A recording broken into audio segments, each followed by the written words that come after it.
सोनपुर गांव में केशव नाम का एक गरीब मजदूर रहता था। मजदूरी का काम मिल जाए तो परिवार का पेट भर जाए, नहीं तो परिवार रूखी सूखी खाकर ही सो जाता था। एक दिन, सुनो जी, तुम एक काम क्यों नहीं करते? इस गांव में तो कोई काम मिलने से रहा। तुम वो पहाड़ी के पार वाले गांव में भी तो जाकर कोई काम ढूंढ सकते हो, शायद कोई काम मिल जाए। पर कमला, उस पहाड़ी का रास्ता बहुत खराब है, ज्यादातर सुनसान ही रहती है पहाड़ी। पर कुछ तो करना पड़ेगा जी, बच्चों को कब तक रूखा सूखा खिलाते रहेंगे? कोशिश तो करनी ही पड़ेगी ना जी। ठीक है कमला, मैं कल सुबह ही दूसरे गांव के लिए निकल जाऊंगा, ठीक है, ताकि समय से वापस आ सकूं। कमला अगले दिन केशव को कुछ भुने चने और गुड़ बांध कर देती है।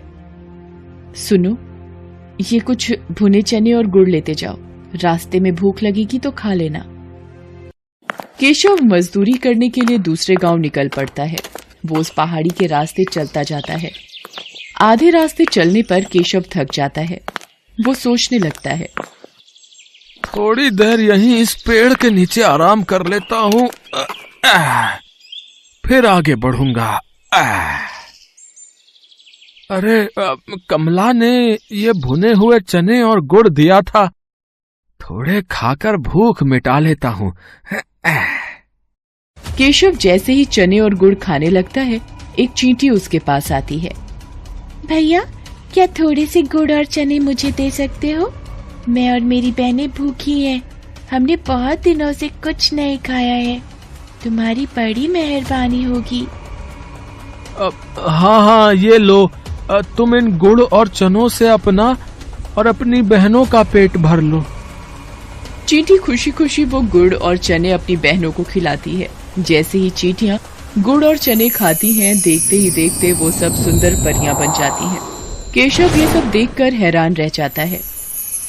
शुक्रिया रागीर, आज तुम्हारी वजह से हम श्राप से मुक्त हो गई।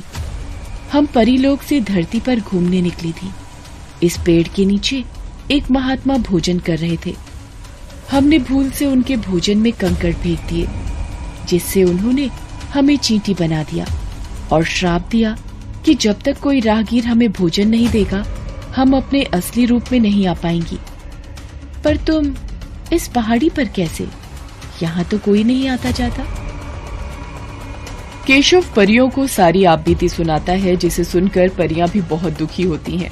वो केशव से कहती हैं, तुम चिंता मत करो केशव, तुमने आज हमारी सहायता की है, इसलिए हम भी बदले में तुम्हें कुछ देना चाहते हैं। ये जादुई चूल्हा है, इस पर बर्तन रखते ही ये जल उठेगा और तुम जो भी कुछ खाने को मांगोगे बर्तन में पक जाएगा। मैं तुम्हें एक मंत्र बताती हूँ। जैसे ही तुम एक थी दुल्हन एक था दूल्हा, बंद हो जा जादुई चूल्हा बोलोगे, चूल्हा खाना पकाना रोक देगा। केशव को जादुई चूल्हा देकर परियां अपने लोक में वापस चली जाती हैं। केशव वो चूल्हा लेकर खुशी खुशी घर वापस आ जाता है। अरे, तुम तो बहुत जल्दी वापस आ गए, और ये चूल्हा कैसा? अरे कमला, रुको, मैं तुम्हें एक जादू दिखाता हूँ। तुम एक पतीली लेकर आओ। हाँ। कमला एक खाली पतीली लेकर आती है। केशव पतीली को जादुई चूल्हे पर रखता है और चूल्हा जल उठता है। केशव दाल बोलता है और पतीली दाल से भर जाती है। केशव एक एक करके चूल्हे पर बर्तन रखता जाता है और मिनटों में सारा खाना बनकर तैयार हो जाता है।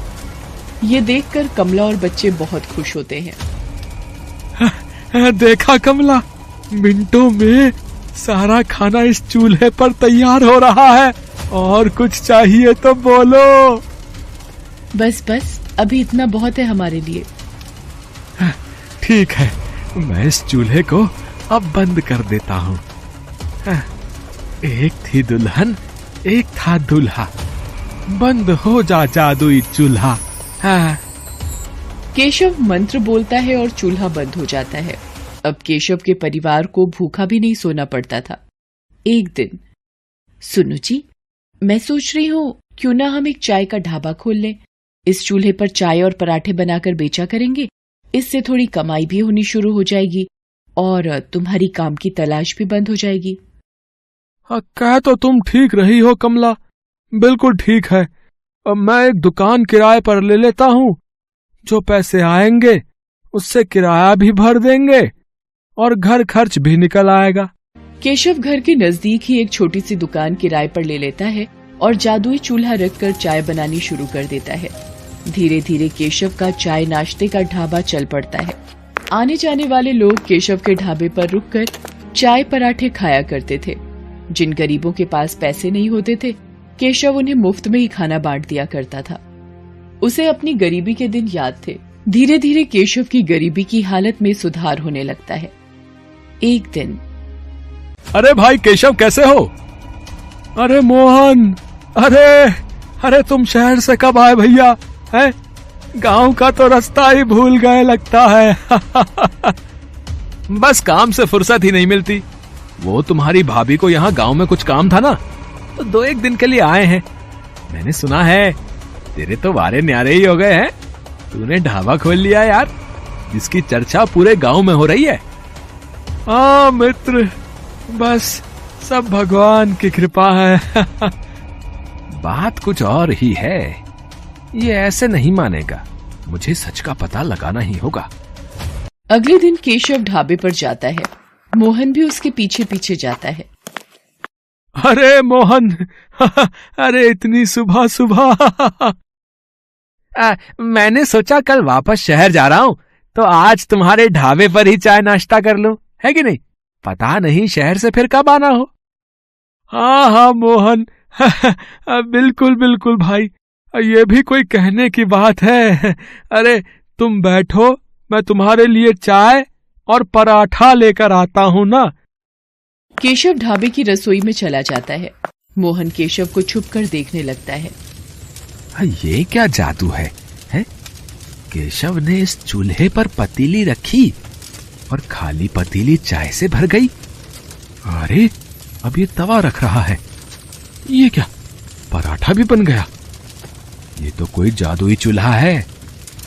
अच्छा, तो ये बात है। तभी कहूं, ये रूखी सूखी खाने वाले ने ढाबा कैसे खोल लिया है? ये चूल्हा वैसे मेरे पास होना चाहिए, मैं इसे चुरा लेता हूँ।